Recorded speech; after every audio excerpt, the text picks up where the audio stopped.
Interessante é que nós, há um certo tempo já que a gente não se dedica ao estudo das profecias, que a gente esteve mais voltado para Techuvá, né? Mas agora a gente está retomando esses estudos, e só lembrando que esse estudo, ou estes estudos, não estão sendo criados agora por nós, mas esses estudos já eram estudos que a gente tinha na nossa base de fé, no nosso princípio de fé, já há muitos anos. E o que está me surpreendendo hoje é o interesse das pessoas. Hoje pela manhã, já pessoas fizeram perguntas. Teve um lá que falou: olha, a gente precisa de estudo sobre o anti-Machia, o anticristo, né? E a gente já começou a estudar isso. Estudamos um pouco a semana passada sobre o anticristo, né? A gente começou a falar com respeito ao anticristo porque a maioria das pessoas conhece esse assunto a partir da visão protestante, que o anticristo ainda vem, que ele vai governar aqui na terra 7 anos, nova era, e a gente teve a oportunidade de ver que não é assim. E isso aí foi agora o Abiezer está aqui nos ajudando hoje, tem uma boa memória aí, Abiezer. Foi Margaret MacDonald mesmo que trouxe ali por volta do ano de 1920 aproximadamente. Margaret MacDonald, uma evangélica, acredito que da Inglaterra, se não me falha a memória, ela e outras pessoas na época começaram a ter sonhos. Curiosamente, teve um sonho lá e começou a ensinar isso, não é? Se quiser fazer algum comentário. Sim, essa doutrina do anticristo ainda por vir, muito embora os religiosos chamados evangélicos, eles apregoem que seja uma doutrina, um ensino da época apostólica, isso não é verdade, né?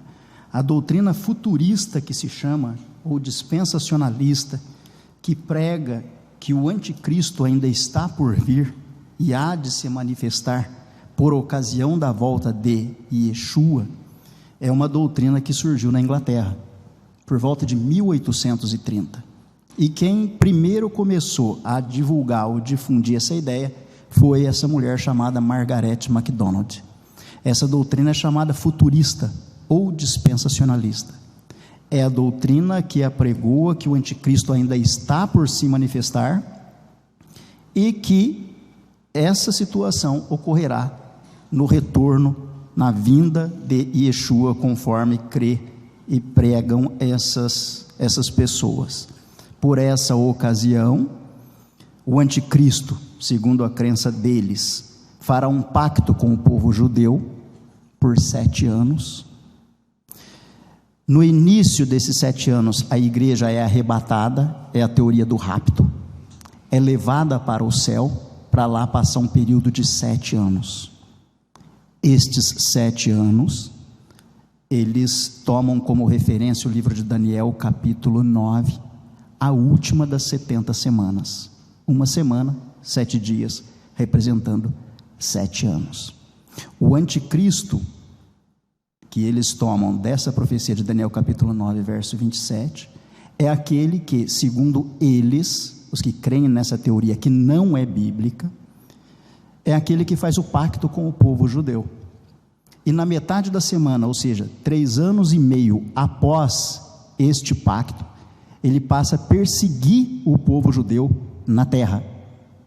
É o que os que creem nessa teoria chamam de a grande tribulação de Jacó. Onde está a, entre aspas, igreja nesta ocasião, segundo a crença deles? No céu.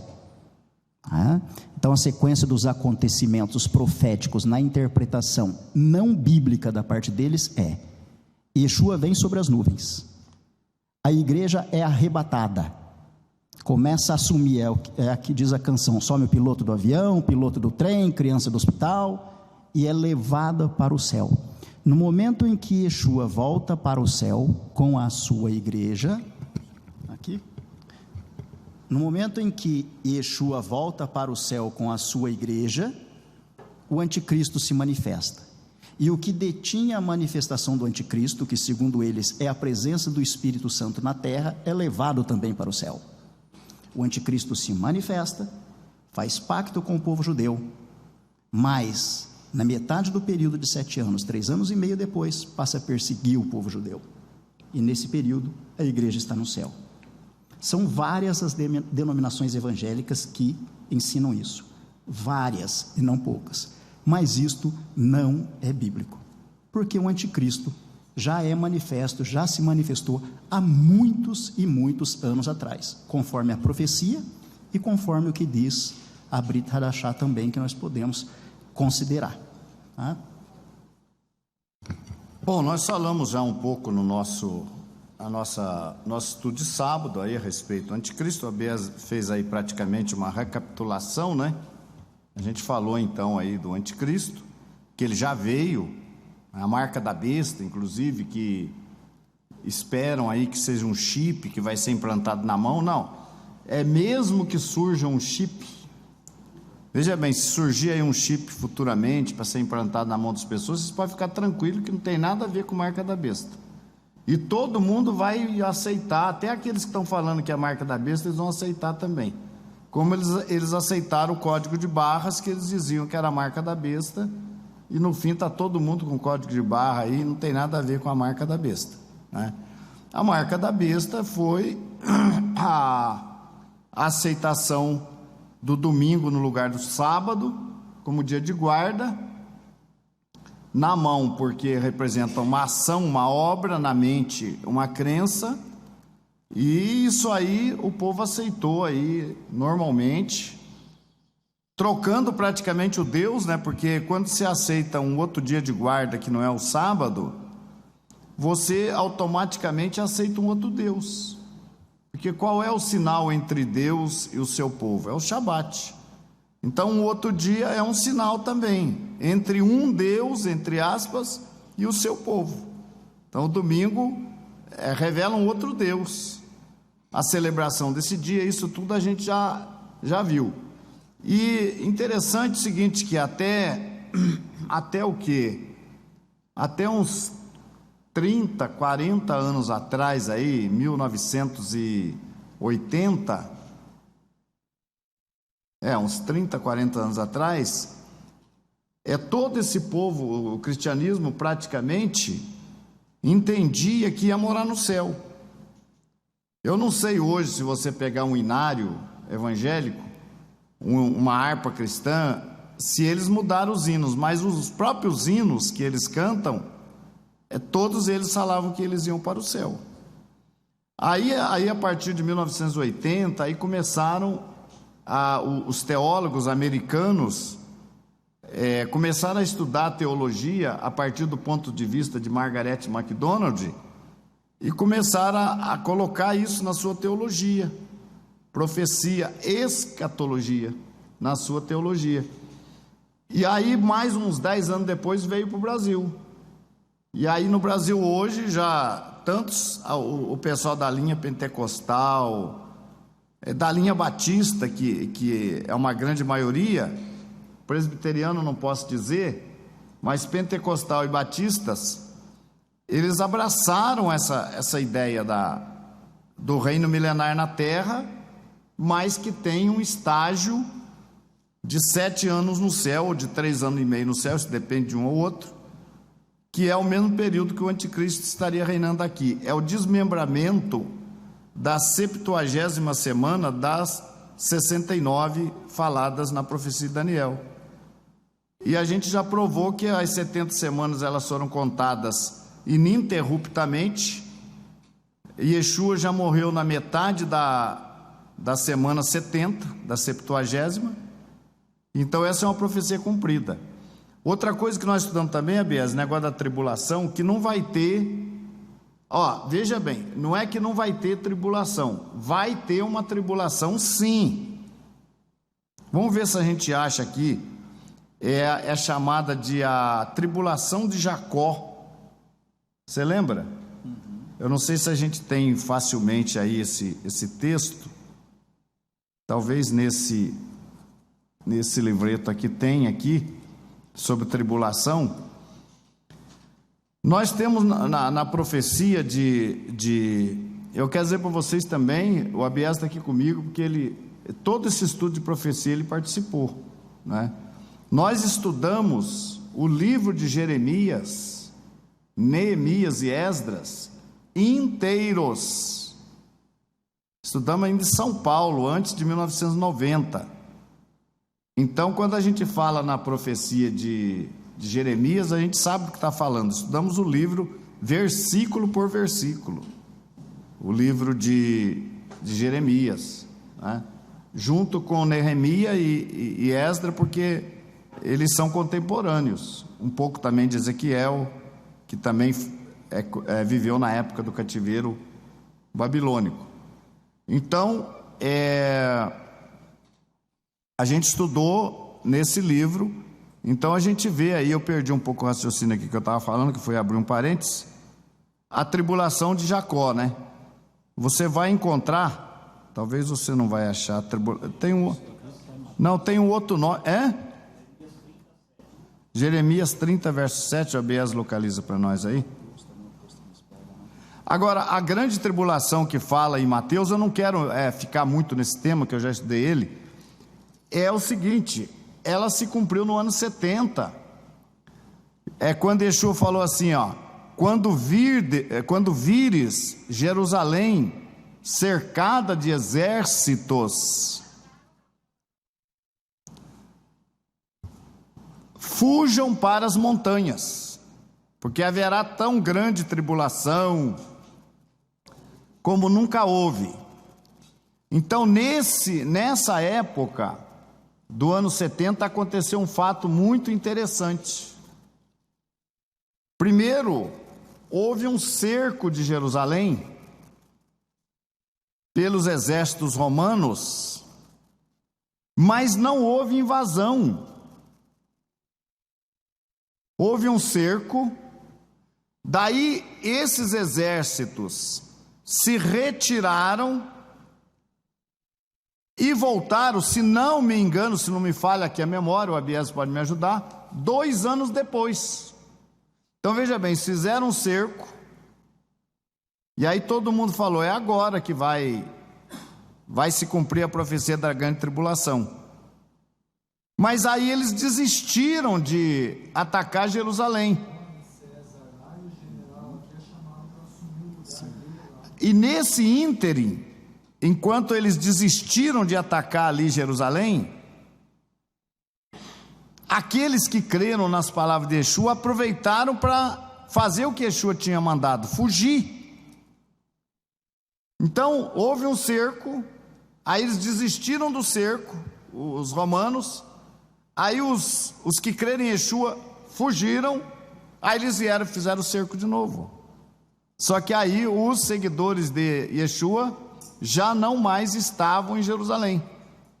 É um fato, uma providência, né, que deu tempo deles fugirem dali. É mais ou menos isso aí. Então veja bem o que aconteceu. Aí houve essa tribulação. Segundo a história, houve fome. Há relatos até de mãe que comeram os seus próprios filhos, porque não tinha comida, que morriam, obviamente. Os filhos mortos comiam os filhos. Nesse período aí, de grande tribulação. Esse cerco ele se assemelha ao que será aquele da primeira invasão da Babilônia. Porque já houve alguma coisa, né? Então veja bem, aí então, até um detalhe importante aí que tem que se levar em consideração. Por exemplo, há uma crença defendida por um segmento evangélico dos mais avançados na Bíblia, que eu considero que é o segmento adventista, é dos mais avançados que tem conhecimento da Bíblia, que eles entendem, e nós vamos falar nisso também hoje, que o milênio, os 1000 anos, será um tempo, de acordo com esse segmento, em que a terra estará desabitada. Não existirá nem ninguém vivo aqui na terra no milênio. Isso é o pensamento do segmento adventista, baseado nas informações prestadas por sua profetisa Ellen White, uma escritora religiosa, em que a terra ficaria 1000 anos desabitada. Satanás preso durante o período milenar, isso é bíblico, e a terra vazia, sem ninguém, nem animal e nem homem, nem ser humano, a terra desabitada. Aí até é interessante que hoje, né, a gente raciocina assim: se a terra, se não vai sobrar nenhum sobrevivente aqui na terra, aí no segmento adventista eles creem que a igreja vai para o céu. Quando Jesus vier, a igreja é levada para o céu, a terra é totalmente destruída, e eles passam 1000 anos no céu, e depois dos 1000 anos eles voltam à terra. Aí sim, aí vai ser o reino, o chamado de reino eterno aqui na terra. Mas aonde que eles se baseiam para dizer que a terra vai ficar vazia? Em Jeremias. Em Jeremias, capítulo 4 de Jeremias, fala: e eu vi a terra vazia. Jeremias fala. Mas o estudo de Jeremias, que nos levou a estudar o livro de Jeremias, ele é figurativo, porque lá diz assim, quando fala que viu a terra vazia, fala assim: e vi que homens e animais tinham fugido para as montanhas. Ora, se os homens e os animais fugiram para as montanhas, então não estava toda a terra vazia. O que estava vazia? Houve um tremor de terra em São José dos Pinhais e o povo de São José fugiu. O Heitor já está apavorado aqui. Não é profecia não ainda. O povo de São José fugiu, não ficou ninguém em São José. Mas isso não significa que quem estava em Curitiba também fugiu. Só de São José, onde houve o problema. Então a terra que o profeta Jeremias viu vazia era só a terra em volta de Jerusalém. Foi levado em cativeiro. Mesmo assim, Nabucodonosor, orientado por Deus, permitiu que algumas pessoas ficassem em Jerusalém. Essas pessoas eram quem? Aqueles que iam cuidar das vinhas. Os lavradores. Os lavradores tiveram permissão para ficar na terra. Isso está em Jeremias capítulo 39. Inclusive foi deixado o capitão da guarda Nebuzaradão para que cuidasse daqueles que ficassem na terra de Jerusalém, quando Nabucodonosor levou o povo da tribo de Judá e Benjamim em cativeiro para a Babilônia. Não foram todos que saíram da terra, mas em função do grande número, o que descrevia o profeta é: eis que a terra está vazia e desolada. Este segmento sabatista, adventista, toma essa palavra profética, os estudos de Jeremias capítulo 4, para apregoar que quando Yeshua voltar, aí diferente dos 7 anos no céu, ele vai levar a igreja para o céu, e no céu a igreja vai passar um período de 1000 anos, que é o reino milenar, tá? Então são duas teorias que a gente está considerando até então. a teoria futurista ou dispensacionalista, que os evangélicos em massa apregoam, que é a igreja passando um período no céu de 7 anos, e nesse período o anticristo vai se manifestar aqui na terra, fazer pacto com o povo judeu, permitir que os sacrifícios sejam feitos, isso é importante, e depois de 3 anos e meio, tomando como base o livro de Mateus, eles dizem que o anticristo passa a perseguir o povo judeu por mais 3 anos e meio, são os 3 anos e meio finais dos 7. Quando conclui esse período, a igreja desce triunfante com Yeshua sobre a face da terra para um reino eterno. A segunda teoria, pregoada aí pelos adventistas, a reforma ou do 7º dia, é que quando Yeshua vier, ele vai levar a igreja para passar um período de 1000 anos no céu. Nesse período, a terra está totalmente vazia e desolada, e Satanás está vagando de um lado para o outro nesta terra, sem ter a quem tentar. Depois de 1000 anos no céu, Jesus, Yeshua, para eles Jesus, desce com a igreja do céu e começa o reino eterno, aí sobre a face da terra. Importante saber que os mesmos considerados ou chamados adventistas, antes da formalização desta denominação em 1963, criam que o reino seria na terra. Isso está no livro do Marvin Maxwell, A História do Adventismo. Mais tarde, depois, eles absorveram o conceito da morada no céu por 1000 anos, que não tem nada bíblico aí também. Mas nós vamos chegar lá, quando nós vamos analisar aqui Apocalipse 20, e a gente vai chegar lá. Mas você veja bem aqui, só para uma coisa curiosa, no capítulo 4 de Jeremias, diz assim, vê, verso 6: arvorai a bandeira para Sião, fugi para a salvação vossa, não pareis, porque eu trago um mal do norte, uma grande destruição.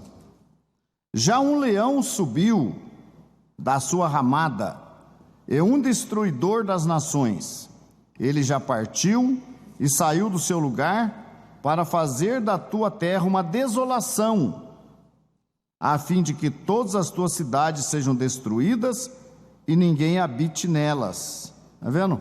Aonde que se baseia? Todas as cidades são destruídas e ninguém habita nelas.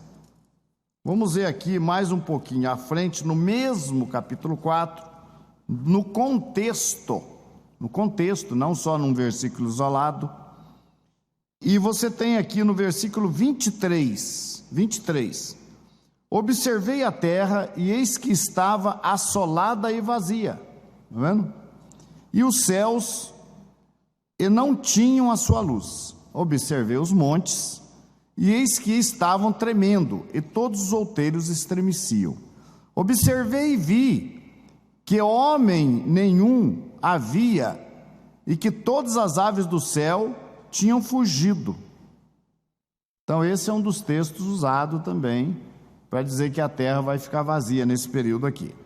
Agora veja, no verso 29, olha, 29, presta atenção: ao clamor dos cavaleiros e dos flecheiros, fugiram todas as cidades, entraram pelas nuvens e subiram pelos penhascos.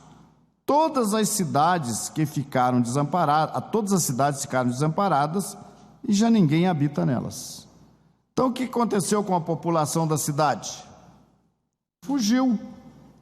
Ele viu mesmo, tudo vazio, sem gente, sem nada, porque esse povo fugiu. Mas não é que toda a terra está vazia, só o local aonde era habitado. Agora, curiosamente, o Abiésio falou aí que o capitão da guarda de Nabucodonosor, quando levou cativo o povo, veja bem, é muito importante, gente, que é o povo de Judá, não é Israel. Tem gente que fala Israel foi para o cativeiro, não. Judá, as duas tribos, porque o Israel morava fora dali, né? Samaria, para outros cantos, a tribo de Judá. Por que Israel foi levado em cativeiro? Porque não respeitava os sabatote, trabalhavam no 7º ano, no sábado da terra, não respeitava o 7º dia da semana, por isso aconteceu isso aí. Jeremias advertiu muito os reis de Judá daquela transgressão, mas eles não deram ouvido. Prenderam Jeremias, jogaram Jeremias num poço, aprisionaram Jeremias, no fim aprisionaram Jeremias, acorrentaram ele, porque ele pregava contra o rei de Judá, contra o pecado do povo, que ninguém fazia nada. Aí Deus falou para ele, Jeremias, você faz uma escritura, isso é importante, gente, faz um documento, não, primeiro ele mandou adquirir, né? Vai lá e compra do seu sobrinho um terreno. Compra um terreno do seu sobrinho. Deus falou para Jeremias. E faz uma escritura desse terreno. E guarda num vaso de barro. Por quê? Por que guardar num vaso de barro? Aonde é que foram achadas as escrituras do Mar Morto? Estava onde? Vaso de barro. Então, quando um documento era para durar muito tempo, esse documento era escrito e guardado num vaso de barro. E Deus falou para Jeremias, Jeremias, compra a terra do seu sobrinho. Só que Jeremias ficou confuso, porque veja bem, eu falo para você assim, olha,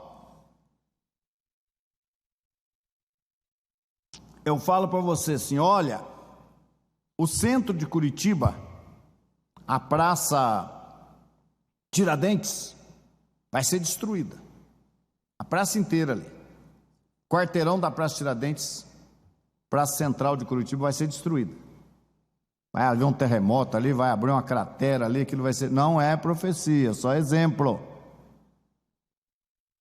tá? Profetiza isso. Aí o Corman vai lá e profetiza, o centro de Curitiba vai ser destruído, Praça Tiradentes vai virar uma cratera enorme, toda a praça, o quarteirão todo aqui. Profetizou? Profetizei. Agora faz o seguinte, vai lá e compra agora, antes que aconteça isso, vai lá e compra a Praça Tiradentes. Não tem sentido, tem sentido? Vai ser, eu mandei ele comprar um negócio que vai ser destruído. A hora que tiver uma cratera enorme ali, quem que vai comprar aquilo ali dele? Perdeu o dinheiro. E Deus falou para o profeta Jeremias, Jeremias, compra a terra do seu sobrinho aí, se eu não me engano, compra, faz uma escritura, coloca num vaso de barro e guarda, porque você vai precisar dela. E Jeremias, daqui a pouco chegaram os exércitos de Nabucodonosor, e levou todo mundo preso, acorrentou todo mundo, e levou inclusive Jeremias. Não, e Deus tinha dito para Jeremias, você não vai preso, você compra a terra, faz uma escritura, guarda num vaso, e você não vai ser preso, você não vai ser removido daqui, Jeremias. Jeremias comprou, guardou a escritura, e quando chegaram os exércitos de Nabucodonosor, sob o comando de Nebuzaradão, prenderam todo mundo, inclusive Jeremias, acorrentaram Jeremias, botaram eles na estrada a pé, vamos embora, para a Babilônia, cativo, a pé, andando, acorrentados. E Jeremias lá. E Jeremias já tinham andado, saído da cidade, saído dos domínios, Neemias acorrentado junto com os outros presos. Jeremias. Os únicos que ficaram ali eram os vinhateiros, os lavradores, para cuidar da terra, que isso aí, a profecia de White não fala desses aí que ficaram para cuidar da terra, não fala. Né? Isso aí você vai encontrar lá no capítulo 40 e uns quebrados de Jeremias, 50, aí você vai encontrar os vinhateiros que foram deixados ali. Mas Jeremias foi preso, levado cativo. Aí quando chegou numa certa altura da estrada, chegaram ali os oficiais de Nebuzaradão e mandaram soltar o Jeremias. Falaram, solta ele vai voltar para lá. E ele foi solto e voltou. Você vê como é que é maravilhoso? Quer dizer, imagina você como é que estava a cabeça de Jeremias. Pô, falaram que eu não ia preso. Deus mandou eu comprar a terra do cara, agora que tomou, virou possessão babilônica isso aqui. É Babilônia que é dono disso aqui. Eu gastei o meu dinheiro, a minha economia, comprei o negócio aí, né? E agora falaram que eu não ia para o cativeiro, que eu não ia ser levado, eu mesmo falei, e eu estou aqui acorrentado, indo embora já para o cativeiro. Ele ficou quieto. Aí chegaram lá os oficiais, ao Nebuzaradão, Jeremias, você pode voltar. Foi eleito um governador, chamado Gedalias. Gedalias foi nomeado governador de Jerusalém, da região ali, e Jeremias ficou como profeta de Deus ali, e não foi levado para a Babilônia, conforme era a promessa de Deus. Isso é para vocês terem uma ideia, né? A gente, como eu falei, nós estudamos o livro de Jeremias de cabo a rabo, né? A gente sabe isso porque a gente estudou, em conexão com Neemias e com Esdras, para a gente conhecer esse período da história do nosso povo, esse período importante. Bom, mas só antes da gente continuar avançando, a Escritura, qual é o significado da Escritura? Aliás, se você tiver ele aí, Bez, da Escritura, vamos ver se a gente acha ele aí, porque ele fala, ele dá uma nota aí a respeito da Escritura, vamos ver aqui, Escritura. Só quero ler o texto aqui que foi citado, que ficou gente na terra, que eu acho importante, no capítulo 39, a partir do capítulo 39, Jeremias vai citar isso, de alguns que ficaram na terra de Jerusalém, quando o povo judeu e a tribo de Benjamim foram levados em cativeiro para a Babilônia, para lá passar um período de 70 anos. Jeremias capítulo 39, verso 10 diz: Mas aos pobres dentre o povo, que não tinha nada, Nebuzaradão, capitão da guarda, deixou-os ficar na terra de Judá, e ao mesmo tempo lhes deu vinhas e campos. Então o que acontece? Essa profecia, como eu tenho dito, ela é utilizada erroneamente para defender uma terra vazia, mas na ocasião, referindo-se somente aos territórios de Jerusalém e não o planeta Terra, não ficou vazio aquele território. Os mais pobres foram deixados na terra para cuidar das vinhas, e foi deixado Gedalias para que governasse sobre eles. Então não serve essa profecia para defender a ideia de que a terra vai ficar vazia quando Yeshua voltar, e supostamente levar a igreja para passar um período de 1000 anos no céu. Na verdade, a terra não fica vazia. O profeta Isaías fala que Deus criou a terra não para que ficasse vazia, mas para que fosse habitada. Acho que é o capítulo 45, eu vou dar uma olhada para vocês. Bom, voltando aqui no profeta Jeremias 32, versículo 9, diz assim, comprei, pois, a herdade de Hananel, filho do meu tio, a qual está em Anatote, e pesei-lhe o dinheiro, 17 ciclos de prata. Subscrevi o auto e selei-o, e ele foi confirmado por testemunhas, e pesei-lhe o dinheiro numa balança.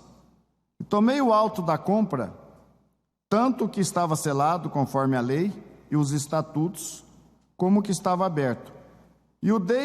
E dei o auto da compra a Barur, né, filho de Nerias, filho de Maacéias, perante os olhos de Hananel, filho de meu tio, e perante os olhos das testemunhas, que subscreveram a escritura da compra perante os olhos de todos os judeus que estavam no pátio da guarda, e dei a Barur perante os olhos deles. Assim diz o Senhor, dos exércitos, o Deus de Israel, toma estes autos de compra,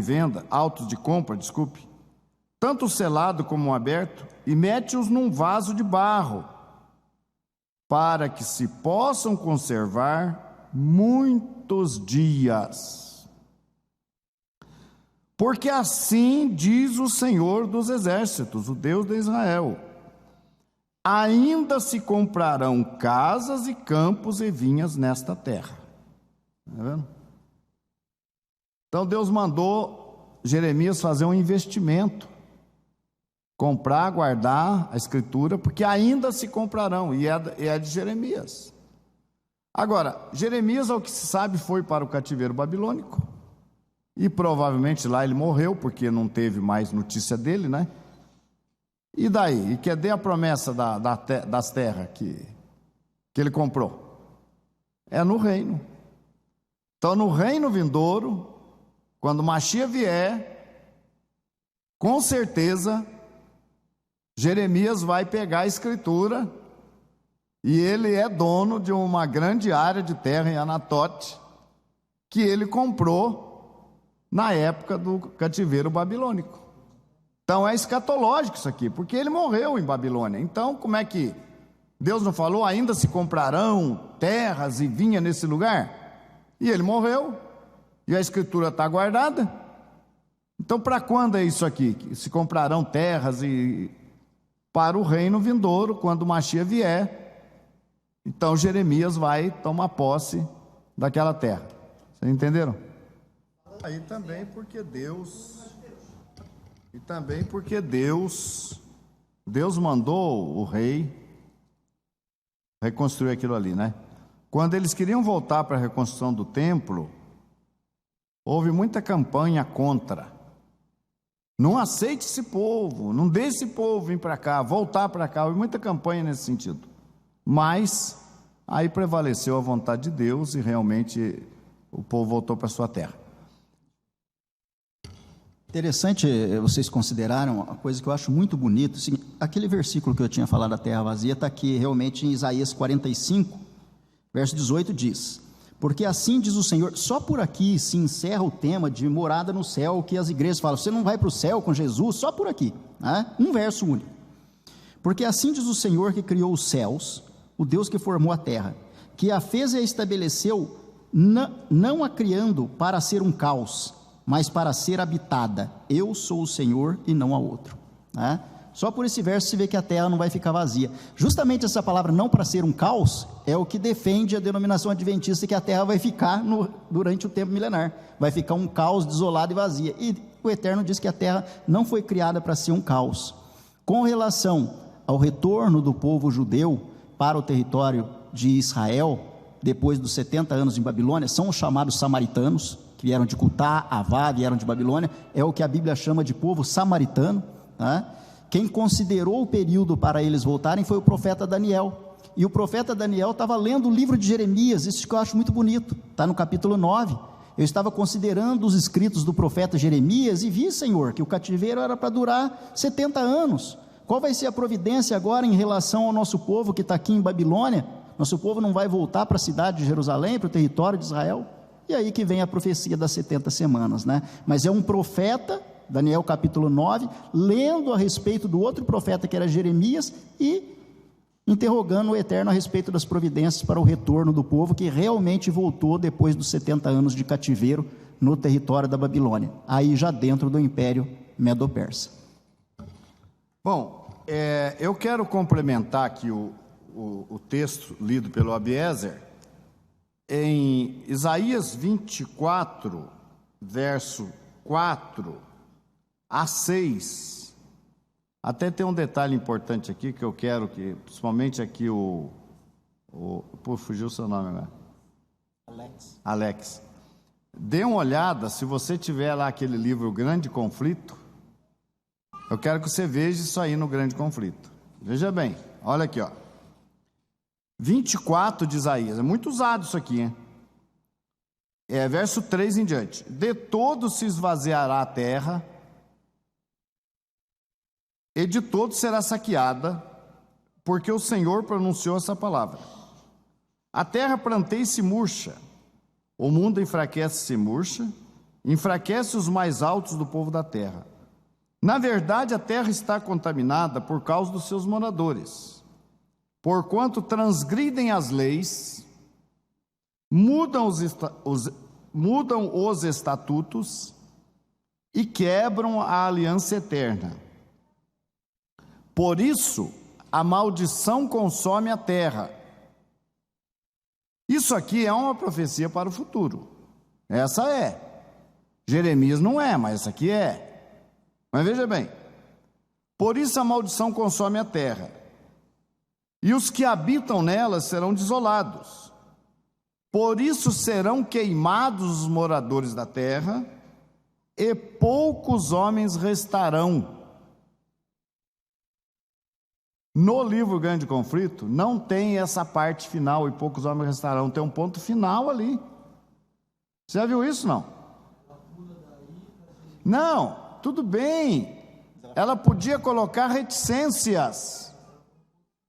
Ela podia colocar reticências, para a pessoa saber que tem, embora esconder esse final foi uma coisa de má fé, com todo respeito, mas aqui tem uma vírgula, e ela pôs um ponto final aqui. Eu não sei nos novos livros se está completo, porque nos antigos tem um ponto final, não está?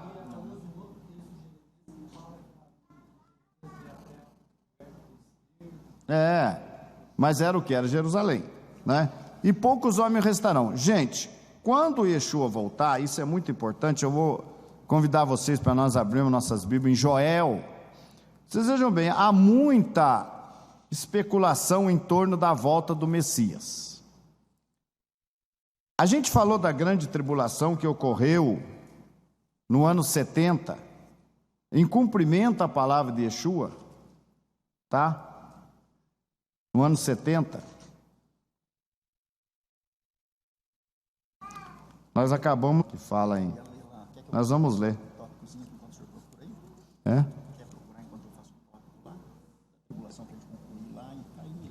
Vamos lendo lá a tribulação, eu quero ver lá a tribulação de Jacó, né? Você tem ela aí na mão ou não? Não, está no texto de Mateus, se alguém procurar na chave bíblica, não tem. A grande tribulação de Jacó, está lá. Não. Tem o texto de profecia também, que o Zaquim Shelumiel citou. Ah, sim, pode ser, mas a tribulação aqui, ela está... A grande tribulação de Jacó, está escrito. Gente, o que acontece? A gente falou um pouquinho de anticristo, a gente falou da teoria adventista, tá? Nisto estão errados. Ambos estão errados com relação a promessa futura de ir morar no céu. Ninguém vai morar no céu. O céu não há. A gente vai falar de milênio. É importante vocês saberem o seguinte: o adventista crê que o anticristo já veio. Nisso ele está certo. Os evangélicos creem que o anticristo é herança para o salvo. O livro do profeta Isaías falando do eterno: o céu é o meu trono, a terra o estrado dos meus pés. Que casa vocês vão me edificar? Por que está escrito dessa forma? Porque estão querendo a casa de Deus. Não estão contentes com a casa que Deus preparou. Deus plantou o homem aqui. O homem é feito da terra. Os componentes orgânicos do homem são os componentes existentes na terra. É zinco, é ferro, é cálcio. Vocês já pararam para pensar nisso? É daqui, né? Então o homem foi feito do pó da terra e foi plantado para ficar aqui. Mas há aqueles que não estão contentes com o planeta que Deus formou e colocou o homem para dominar e querem ir morar onde é a casa do eterno. Então ambas as teorias com relação à morada no céu estão equivocadas. O salvo vai morar aqui mesmo, o reino milenar existe, vai existir, é sobre a terra e aqui nós estaremos, né? Na profecia que o Ravi Shai leu ali, poucos homens restarão de Isaías, é uma amostra da misericórdia de Deus para com os sobreviventes quando da vinda de Yeshua. Haverão sobreviventes, mas esses poucos homens restarão, somos nós os salvos? Não. Como se diz, salvo é salvo. Sobrevivente é aquele que tem participação na catástrofe e por uma razão ou outra acaba saindo com ferimentos ou não, mas se torna um sobrevivente do acontecimento. São esses poucos homens que restarão, sobre os quais nós reinaremos e dominaremos. Por isso que diz a palavra profética de Salmo, que Yeshua há de reger a terra com vara de ferro, as nações com vara de ferro. Mas que nações seriam essas? Seriam os salvos? Que sentido faria? São esses poucos homens que restarão. Quanto ao anticristo, uma base muito importante para vocês tomarem e entenderem que ele já veio, era o livro de Tessalonicenses, capítulo 2, 2 Tessalonicenses, capítulo 2. Os discípulos naquela época em Tessalônica estavam preocupados quanto à volta de Yeshua.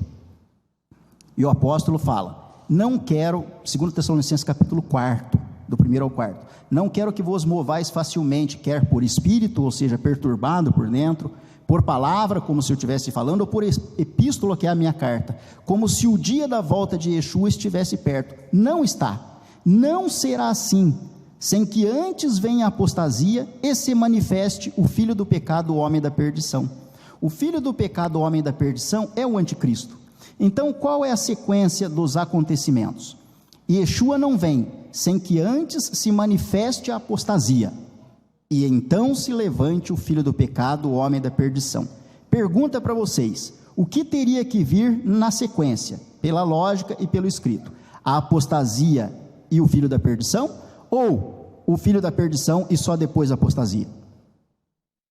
Agora eu estou perguntando para vocês, eu citei o verso, vou citar de novo. Não fique perturbado, Yeshua não vem agora, vamos nos projetar naquele tempo. Yeshua não vai vir agora, tá? Não vai ser assim. Não creio nisso nem por palavra, epístola, porque não vai ser assim. Yeshua não vem sem que antes se manifeste o filho do pecado, o homem da perdição. Então, quem deveria vir primeiro, a apostasia ou o filho do pecado? Apostasia. Apostasia, gente, eu vou citar o verso de novo. Não se movam, Yeshua não está vindo hoje, tá? Não fiquem preocupados, não vai ser assim, ele não vem, sem que antes dele vir, se manifeste o homem do pecado e o filho da perdição. Então, quem viria antes da vinda de Yeshua? Quem? Participe com a gente, que fica mais, à noite uma criança. Quem que viria antes? Apostasia. Portanto, dizer que o anticristo não veio ainda até hoje, significa dizer que não existe o quê? E não tem apostasia hoje? Apostasia é deixar a doutrina, a verdade, não existe isso? Existe, então por que ele não se manifestou ainda? Então os evangélicos acabam invertendo a sequência dos acontecimentos.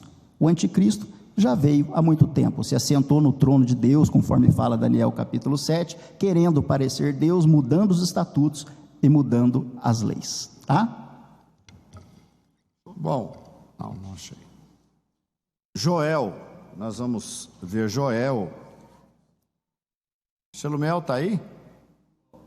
Qual foi o texto que você deu lá de Jeremias para nós? Jeremias 37. Eu vou pedir para vocês não comentar na hora do estudo, que atrapalha. Não façam comentários, tá?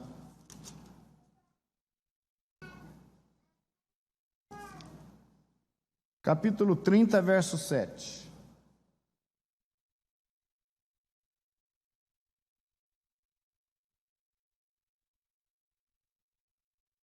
Angústia de Jacó. É por isso que eu não achava. Eu estava falando tribulação. A 37 de Jeremias. Porque aquele dia é tão grande que não houve outro semelhante. É tempo de angústia para Jacó, ele, porém, será salvo dela. Porque será naquele dia, diz o Senhor dos Exércitos, que eu quebrarei o jugo de sobre o teu pescoço, quebrarei as tuas ataduras, e nunca mais se servirão deles os estranhos. Mas servirão ao Senhor, seu Deus, como também a Davi, seu rei, que lhes levantarei. Essa angústia de Jacó, gente, é a única tribulação que vai existir para frente. Vocês lembram no estudo anterior que eu falei que os dias da vinda do Senhor será como os dias de Noé? Comiam, bebiam, o que faziam? Casavam e davam-se casamento. Ou seja, estavam vivendo que tipo de vida? Normal, tá? Os dias da vinda de Yeshua, as nações estarão vivendo uma vida normal, não tem grande tribulação. Até porque se tivesse, e aí é contraditório, você veja bem, se existisse uma grande tribulação, como é que eles falam que a vinda do Senhor vai ser secreta? Vai ser... Não. Como é que eles falam que estando... É ser como ladrão, se vai ter uma tribulação. Tribulação é um aviso. Está acontecendo uma grande tribulação. Não, Yeshua está vindo.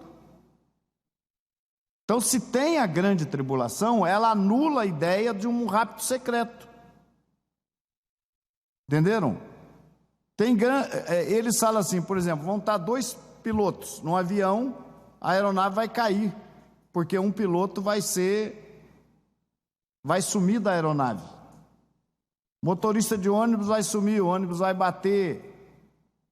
Mas se tem uma grande tribulação, todo mundo vai estar esperto com isso aí.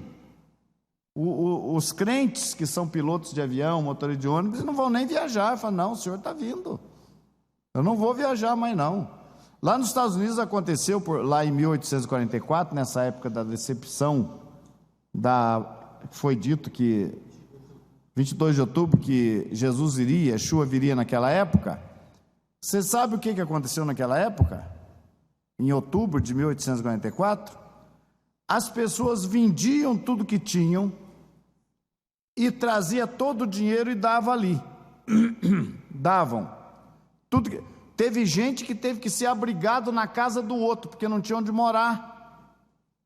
Muitas pessoas que deram os seus bens, venderam os seus bens, fazenda, casa, na época a economia era agropecuária, né? Vendiam tudo que tinham e davam.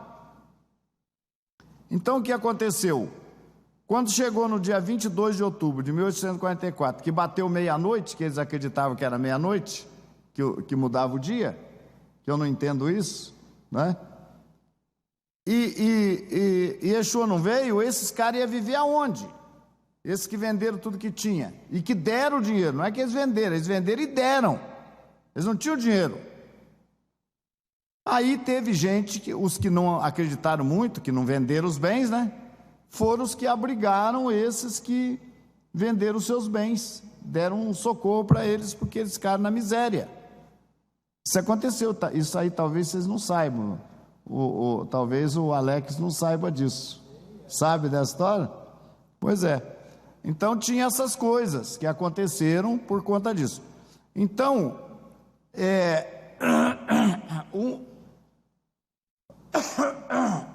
se tem uma coisa que vocês podem ter como sinal da vinda de Yeshua, é a angústia de Israel, tá? Israel hoje está angustiado lá na Palestina, tá? Está angustiado? Não tá, tá normal lá, não tá? Aquela guerra, aquelas coisas sempre tem, mas Israel está tocando a vida lá. Mas esse tempo aqui é o tempo da angústia de Jacó, e que Deus vai livrar e vai levantar o rei para eles, que é Yeshua, para o nosso povo. O que significa essa angústia de Jacó? E que as nações não terão, as nações terão como nos dias de Noé, comiam, bebiam, plantavam, colhiam, casavam, davam-se casamento, estudavam, enfim, viajavam, passeavam. E veio o dilúvio e levou aquele povo. Assim será também a vinda do Filho do Homem. Então vai estar tudo tranquilo, não vai ter grande tribulação nenhuma. Somente para Israel. Tá? Agora nós vamos em Joel. Agora nós vamos ver que tribulação é essa. Vamos lá em Joel, no capítulo 13. Joel 3. 13 não, 3. Joel 3.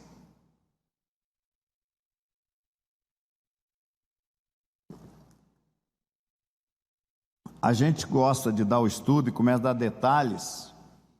E para mim, eu não saí do lugar ainda, mas para vocês talvez já avançou muito, mas para mim não, que eu tenho toda uma coisa para mostrar. Nem vai ficar comigo, talvez vai ficar com a Biesa aqui, para passar o resto para vocês, aí o Abiés, o Moshe, né? Poderão passar na sequência aí para vocês. Capítulo 3 de Joel diz o seguinte, preste atenção, 1 e 2. Porquanto, eis que naqueles dias e naquele tempo, em que removerei o cativeiro de Judá e Gente, preste atenção, naqueles dias, naquele tempo, em que removerei o cativeiro. O que significa? Que Judá e Israel estarão subjugados, tá? Congregarei todas as nações e as farei descer ao vale de Josafá, e ali entrarei com elas em juízo, por causa do meu povo e da minha herança Israel, a quem eles espalharam entre as nações, repartindo a minha terra. Entrarei em juízo com quem? Com as nações. O que as nações fizeram? Então veja bem, gente, existe um sonho, até da religião romana, existe um sonho de que Jerusalém seja internacionalizada, tombada como um patrimônio, vamos dizer, da humanidade, internacionalizada. Então, Jerusalém não vai ser nem dos árabes, nem dos cristãos, nem dos judeus, vai ser de todos. Todo mundo é dono de Jerusalém. Esse é o sonho. Os palestinos querem que Jerusalém seja a capital deles também, por causa da mesquita lá que tem, a esplanada lá, a mesquita de Omar. Eles querem que lá seja a capital. Israel não deixa ser capital de lá, porque Israel só tomou posse de Jerusalém em 1967. Até 67, Jerusalém não era do povo judeu. Não era de ninguém. Era uma possessão inglesa, mas que estava ali na mão, Jerusalém estava na mão dos palestinos. Quando o general Moshe Dayan entrou na Guerra dos 6 Dias, né? E ele chegou no muro, expulsou os árabes ali, chegou no muro, ele falou, daqui nós nunca mais sairemos. 67 isso, Guerra dos 6 Dias. Eu vi isso aí na televisão, eu assisti essa notícia, estava lá. Não lá em Jerusalém, estava em casa, mas vi na minha televisão essa notícia. Então, a partir dali, há um texto que diz que Jerusalém seria pisada pelos gentios até que se cumprisse o tempo dos gentios. Pisada, a gente poderia entender-se como dominada pelos gentios. Então, Jerusalém foi dominada pelos gentios até 1967. Quando Moshe Dayan tomou Jerusalém, e é usado um termo hoje, anexou, ele não só tomou Jerusalém, mas ele também expulsou os que dominavam aquela região chamada Cisjordânia para fora. Ele alargou as fronteiras do Israel da época de 67. Então a Cisjordânia hoje é dominada por Israel. Quem mora na Cisjordânia? Os palestinos. Tem lá também assentamentos e tal, que moram judeus, mas lá era um território dominado pelos palestinos. Israel tomou conta desse espaço, até pela questão da distância de fronteiras. Você veja bem, imagina você está num lugar que há 11 quilômetros. Aonde que dá 11 quilômetros? Daqui em São José dos Pinhais dá 11 quilômetros. Já é território do inimigo. Então, Israel é muito pequeno, é uma faixa de terra muito pequena. Então, Israel, para a sua proteção, teve que empurrar as fronteiras do seu território de 67, ampliar isso aí, e aonde tem essa briga com os palestinos até hoje, porque Israel tomou parte daquilo ali, e hoje o território de Israel vai até o Rio Jordão. É só depois do Rio Jordão, do outro lado do Rio Jordão, que é a Jordânia. Então aquilo ali Israel tomou conta, que é o território chamado Cisjordânia. Então, na época do fim, nós teremos o chamado Armagedon. O que é o Armagedon? Bom, o Armagedon é o nome também de uma região de Israel chamada Meguido. É uma planície muito grande que tem ao norte de Jerusalém, onde, de acordo com as profecias, as nações concentrarão os seus exércitos. Então as tropas vão se concentrar ali. E dali, a Bias podia ver Apocalipse para nós que fala do Armagedon? Desse local, dessa grande planície que vão se concentrar os exércitos das nações, e aí entra a participação das nações, que é muito provavelmente a ONU vai entrar nessa. O único jeito de ter paz na terra é acabar com esse povo chamado Israel. Um tem que morrer pelos demais. Jesus não morreu pelos pecadores? Então tem que morrer uma nação para trazer paz na terra. Com Israel ali não dá, é briga com o Irã, é briga com a Síria, é briga com todo mundo. Israel é um incômodo, é uma pedra dentro do sapato. É só tirar Israel. O mundo vai ter paz. Tirando Israel, o mundo terá paz. Que era o que Nasser queria fazer em 67. Vamos varrer Israel para dentro do Mediterrâneo. Vamos afogar Israel no mar Mediterrâneo, né? Então esse pensamento, as Nações Unidas através da ONU vão chegar à conclusão que a única solução que tem é acabar com esse povo mesmo. E vamos começar por expulsá-los de Jerusalém. Jerusalém é um lugar que ninguém tem interesse em destruir, porque é a cidade santa. Ninguém quer jogar bomba atômica, bombardear Jerusalém. Tem que ser destruído numa guerra corpo a corpo. Não pode estar jogando bomba lá, porque lá é santa para todo mundo. Então essa guerra para tomar Jerusalém vai ser uma guerra uma guerra à moda antiga, no corpo a corpo. Os exércitos estarão concentrados ao norte, então no vale de Megido, ou Meguido, e de lá eles vão descer. Aonde que vai ser a batalha? No vale de Josafá. Aonde é o vale de Josafá? Onde é? Vocês sabem? Sabe onde é o vale de Josafá? Já ouviram falar no Cédron, no vale do Cédron? Não também? Então, Jerusalém, você tem um Monte das Oliveiras de um lado aqui, tem uma baixada, e daí sobe, daí vem a Jerusalém Velha. Então, Jerusalém Velha tem uma baixada aqui, um vale, e aí volta para cá, tem o Monte das Oliveiras e outros lugares que talvez o Moshe saiba. Ele sabe bem melhor do que eu, porque ele já foi 17 vezes lá em Israel, né? Então, esse vale do Cédron é o mesmo vale de Josafá da profecia.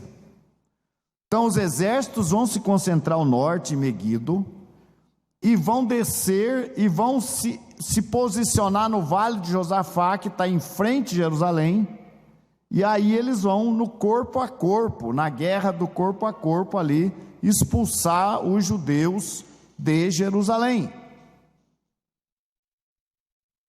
Agora, o que vai? O Brasil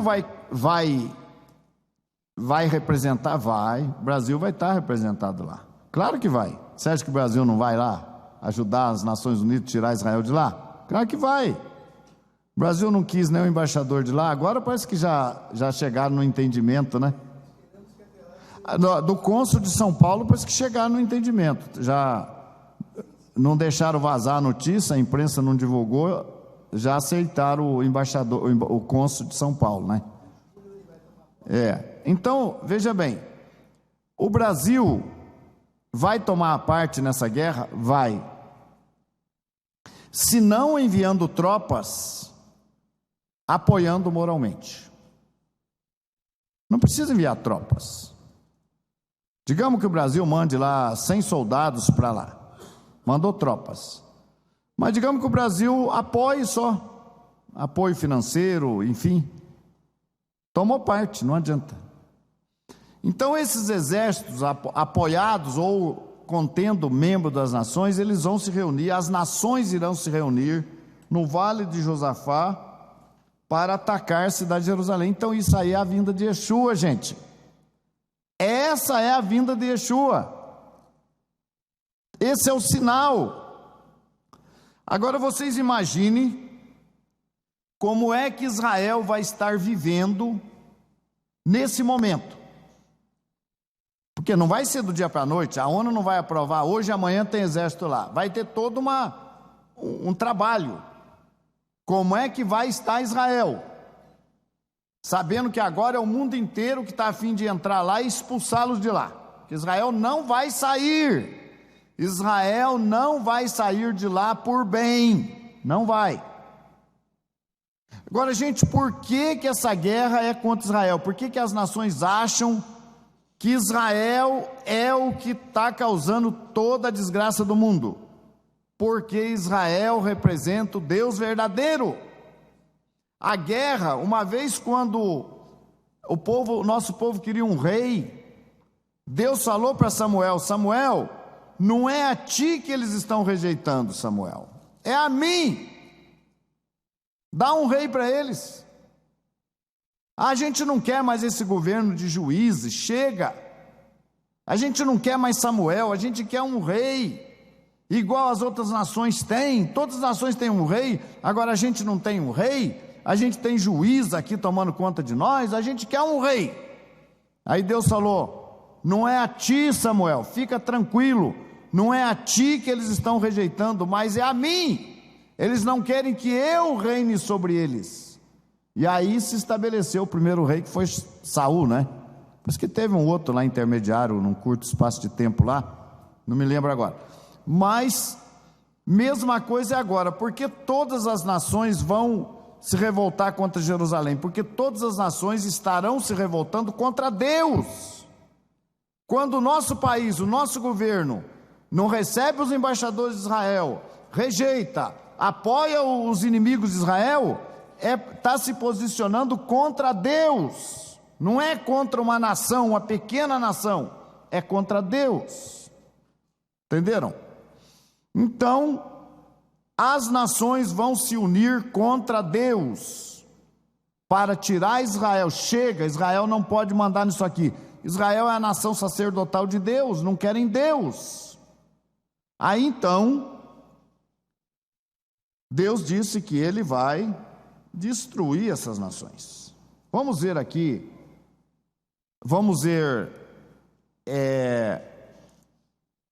Zacarias 12, Zacarias 14. O Abias já lê para nós já ali, aí nós vamos ver Zacarias para não perder a sequência aqui.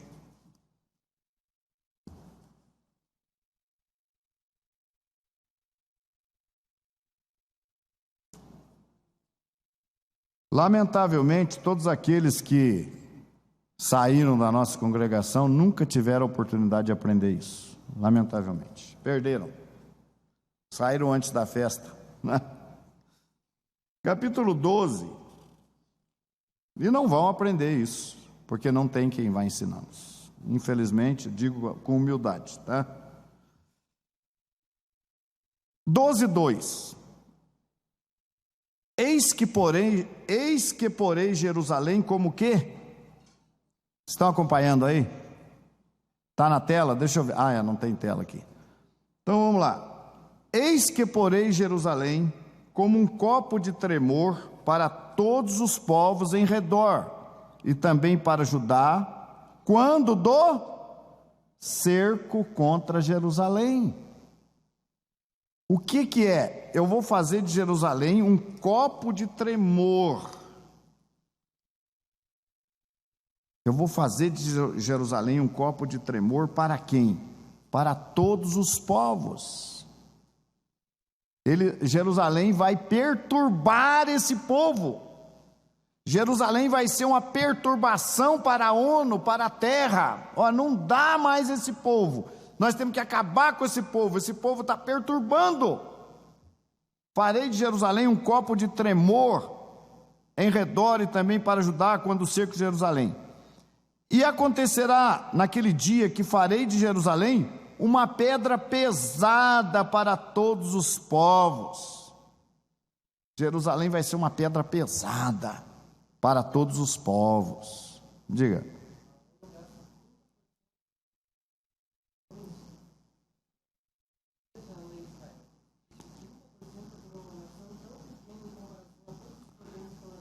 Então, ele está falando ali, o pessoal não está ouvindo, o pessoal de fora, né?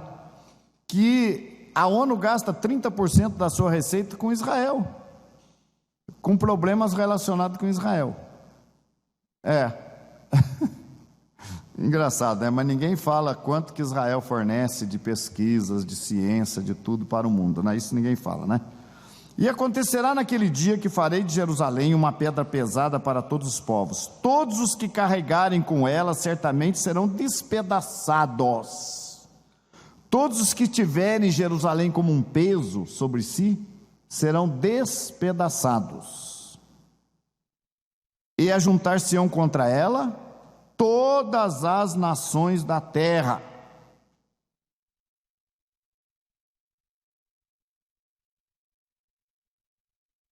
Verso 8. Naquele dia o Senhor amparará os habitantes de Jerusalém, e o que dentre eles tropeçar, naquele dia será como Davi. Davi tropeçou, mas matou Golias, né? E a casa de Davi será como Deus, como o anjo do Senhor diante deles. E acontecerá naquele dia que procurarei destruir todas as nações que vierem contra Jerusalém. Aqui já vai falar que naquele dia eles vão olhar para a figura de Yeshua, vão chorar, como quem chora por um primogênito, está aí no verso 10. Vão reconhecer a Yeshua, o José, assim como o nosso povo reconheceu José lá no Egito. Nesse dia Yeshua vai ser reconhecido. Verso 10: E sobre a casa de Davi e sobre os habitantes de Jerusalém derramarei o espírito de graça e de súplicas, e olharão para mim a quem traspassaram, e o prantearão como quem planteia por um unigênito, e chorarão amargamente por ele, como se chora amargamente pelo primogênito. É o reconhecimento que vão reconhecer que é o Mashiach, vão. Cerco de Jerusalém, de repente para tudo, para a guerra, aqueles exércitos são destruídos ali, tudo miraculosamente são destruídos, e o nosso povo vai dizer: é o Mashiach, vindo sobre as nuvens, olha aí, Mashiach, nós estamos livres, aí a hora que o Mashiach tocar no Monte das Oliveiras, eles vão reconhecer: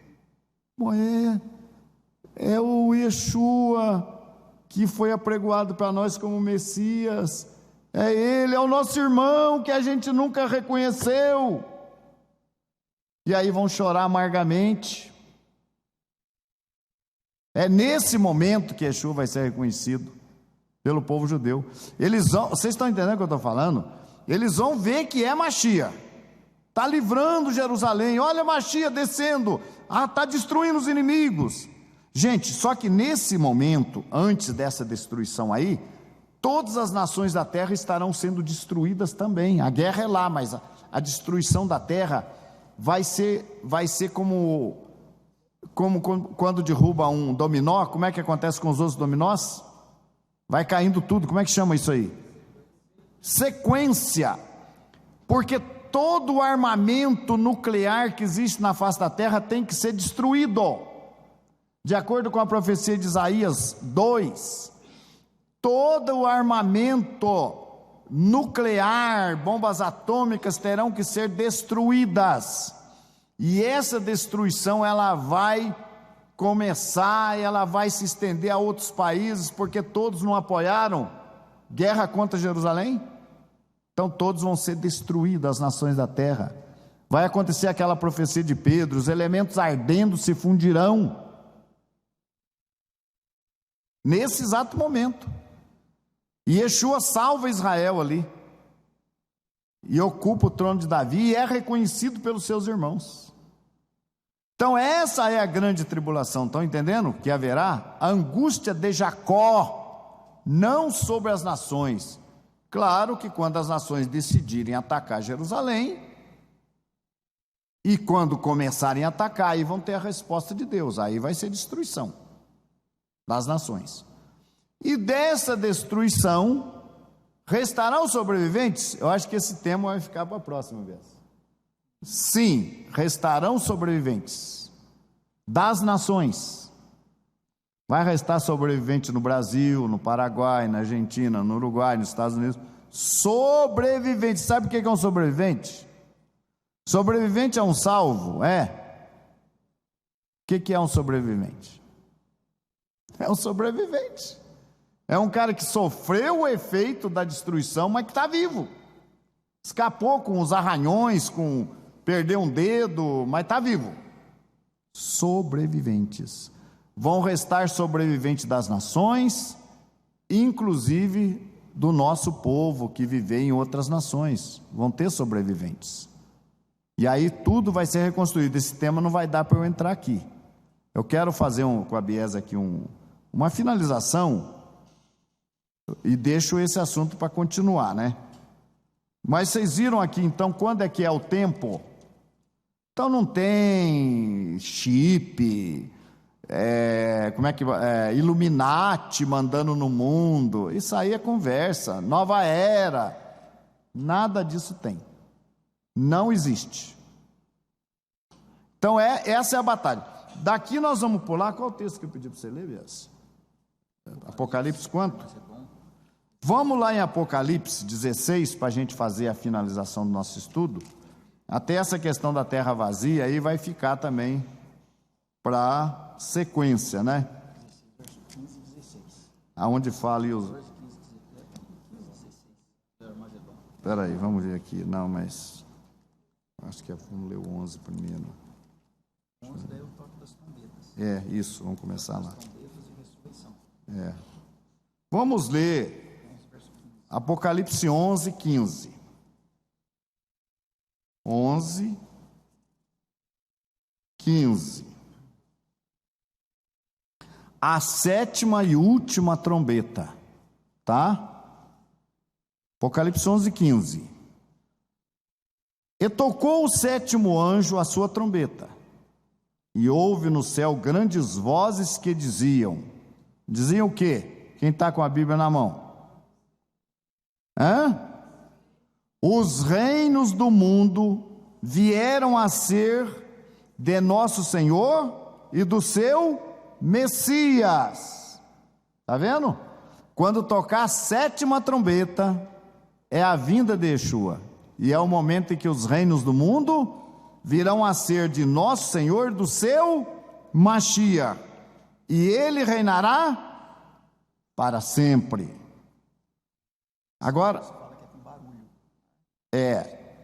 com grandes vozes, com barulho, com trombeta que vai ser implantado o reino. Eu vou pular só por causa do tempo, tá? Vocês podem ler em casa depois. Vamos ver como é que vai ser a entrega do reino. 17. Dizendo: graças te damos, Senhor Deus Todo-Poderoso, que és e que eras e que has de vir, que o quê? Que tomaste o teu grande poder e reinaste. Olha, o reino de Deus foi entregue na mão do homem quando Adão pecou. Satanás tomou. Satanás não falou para Yeshua: olha, tudo isso aí que você está vendo, esses reinos do mundo, pertence a quem? O que o diabo falou? Todos esses reinos pertencem a mim, e eu dou a quem eu quiser. Tu te prostra de joelho aí e me adora, que eu te dou. Não foi? Então os reinos passaram no domínio satânico dos ímpios quando Adão pecou. Agora Deus toma o poder de volta, tomaste o poder. Através de Yeshua, Deus toma o poder e reinaste. Agora, como é que vai ser essa tomada de poder? Vai ser numa boa? Ah, Senhor, está chegando aí, vou entregar o poder para ti então. Passar a faixa para Yeshua, vai ser assim? Vamos ver lá. Iraram-se as nações, e veio a tua ira, e o tempo dos mortos para que sejam julgados, e o tempo de dares o galardão aos profetas, teus servos.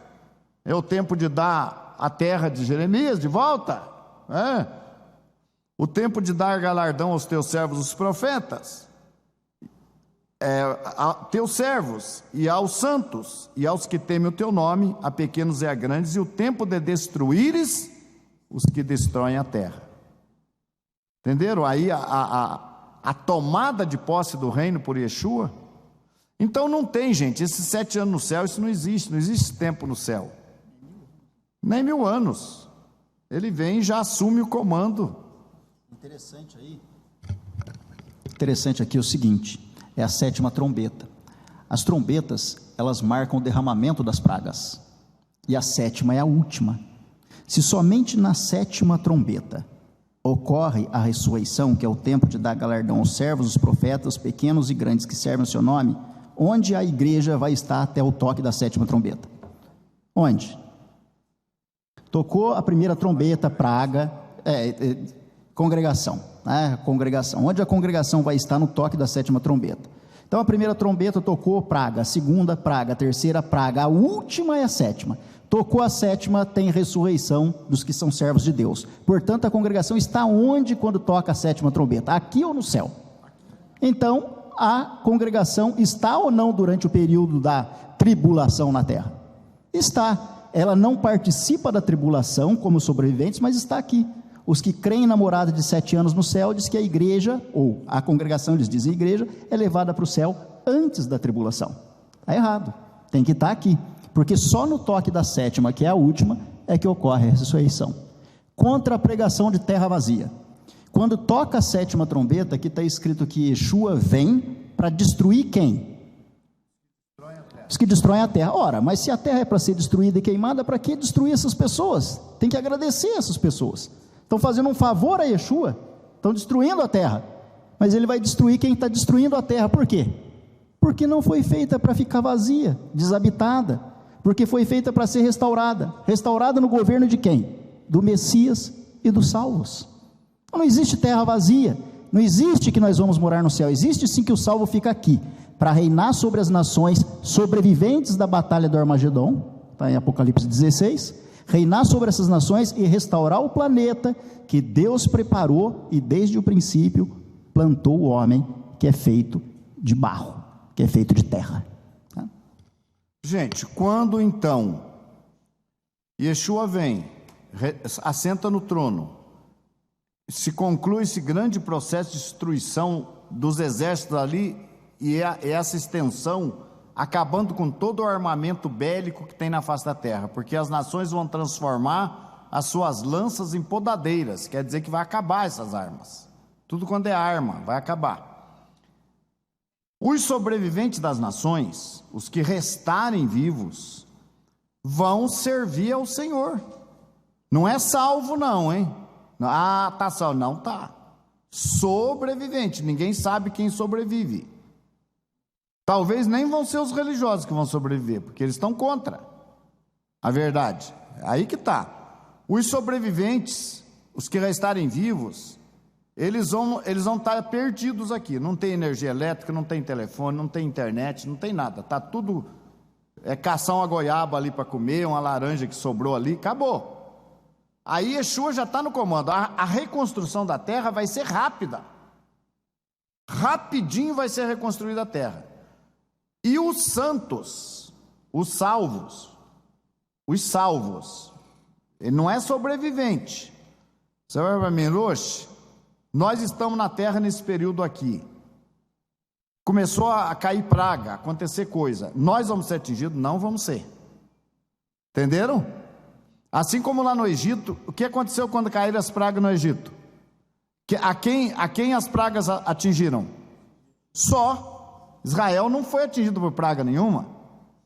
Vocês acham que tinha rã dentro da casa do judeu lá pulando? Não tinha, claro que não.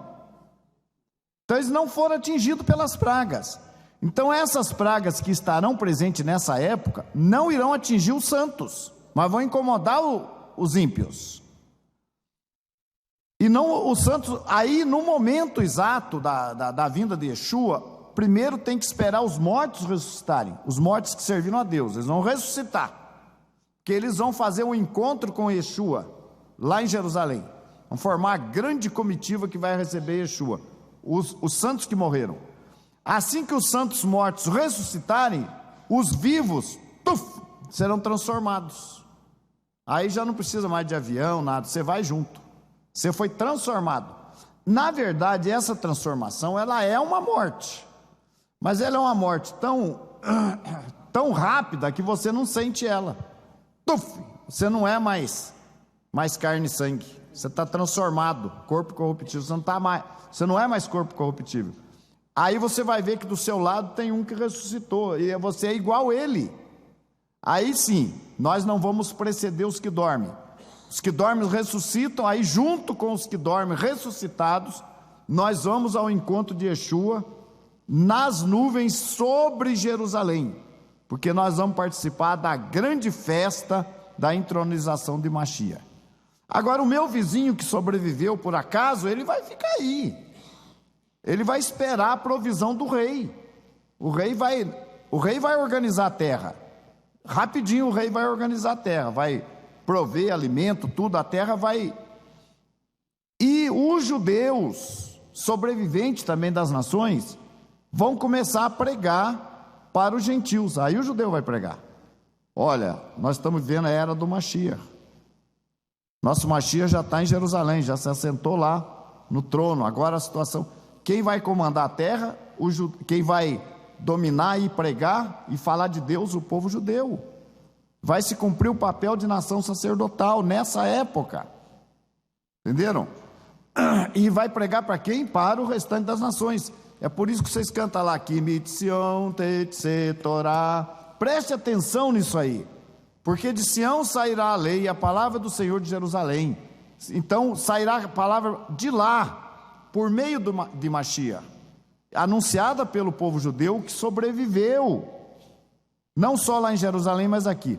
E nós, Roshai, que fomos salvos, que fomos transformados, nós vamos ser reis e sacerdotes, nós vamos reinar. Nós não vamos ter esse mesmo papel do judeu de pregar para um e outro, nós vamos governar, entendeu? Não sei quem que vai governar o Brasil, não sei, mas nós vamos governar as nações, entenderam? Quem vai exercer a função de governo? Os salvos, não é os sobreviventes que vão governar, são os salvos que vão governar, entenderam? Então, agora sim nós vamos encerrar, porque o tempo não dá. Vamos ver Apocalipse 2. Apocalipse, vamos ler 5 primeiro, 9 e 10. Nós temos mais aí uns 4 ou 5 versículos para ler e já encerramos. 5, 9 e 10. E cantavam um novo cântico, dizendo: digno és de tomar o livro e de abrir os selos, porque foste morto e com teu sangue compraste para Deus homens de toda a tribo e língua e povo e nação. E para o nosso Deus os fizeste o quê? Reis e sacerdotes, e eles reinarão sobre a terra. Olha, aqueles que foram comprados pelo sangue de Yeshua serão feitos o quê? Reis e sacerdotes, e reinarão sobre a terra, tá? Agora 2. Continuar esse verso um pouquinho só. Só um detalhe importante aqui, gente, os versos trazem muitos detalhes que muitas vezes passam desapercebidos, né? O que fez de Yeshua digno de abrir os livros, segundo esse verso? Por que Yeshua se tornou digno para abrir esse livro? É só, está no verso que foi lido. Por quê? Hã? Porque ele foi não, lê.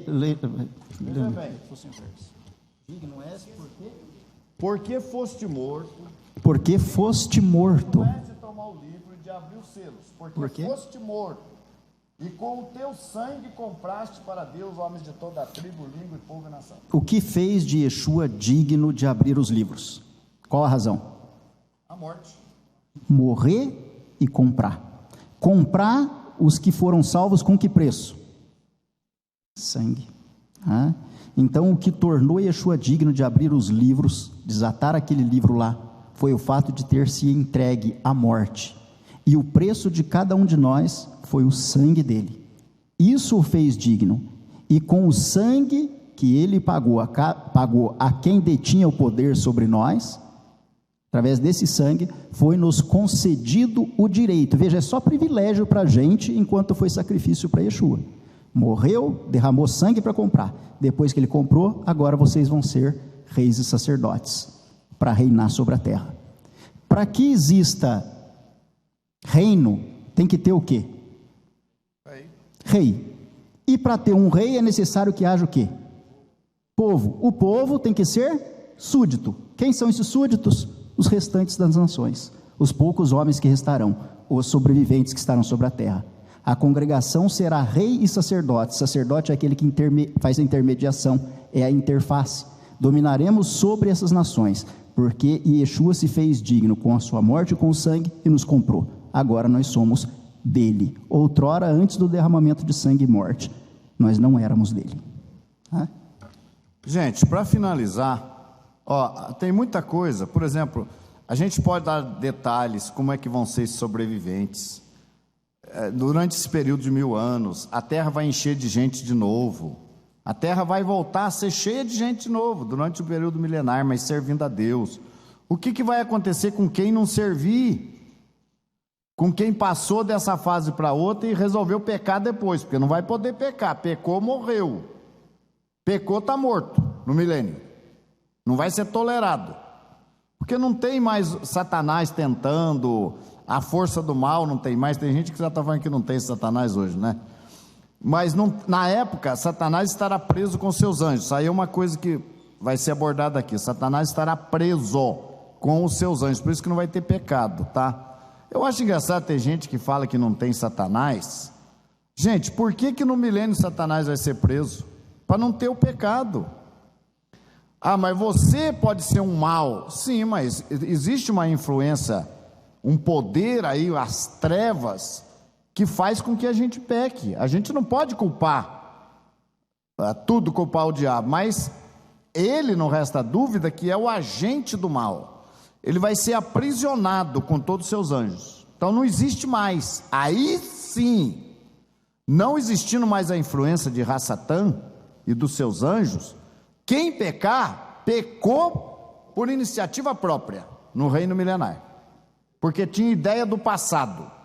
Agora vamos supor que uma pessoa passou daqui para o reino eterno, para o milênio, e não servia a Deus, né? Ele pecou, ele vai ser julgado no fim. Ele vai poder viver os 1000 anos, que a vida vai haver a longevidade nesse período de tempo. Aí nasce um filho dele. Esse camarada que passou por milênio, nasceu o filho dele. O filho dele não viveu a era anterior do pecado.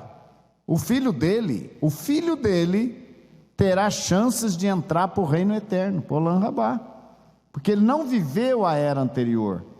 Ele vai até o fim do milênio. No fim do milênio, se ele não pecar, ele passa para o reino eterno como homem, em carne e ossos, mas vivendo como homem para sempre, como era para Adão viver se Adão não tivesse pecado. Se Adão não tivesse pecado, ele estava vivo até hoje aí, jovem, com a grande família aí, né? O rei Adão, o nosso pai, mas ele pecou, por isso ele foi. Então os que nascerem no milênio terão a chance de entrar para o reino eterno. Isso são detalhes que não dá para adiantar agora, eu só estou dando um toque, um chazinho para vocês, né? E eu quero terminar então com esse versículo aqui, que está no capítulo 3, 21 de Apocalipse. Ao que vencer, lhe concederei que se assente comigo, onde? No meu trono. O que significa assentar com Yeshua no trono dele? Reinar com ele, ser rei com ele. Entenderam?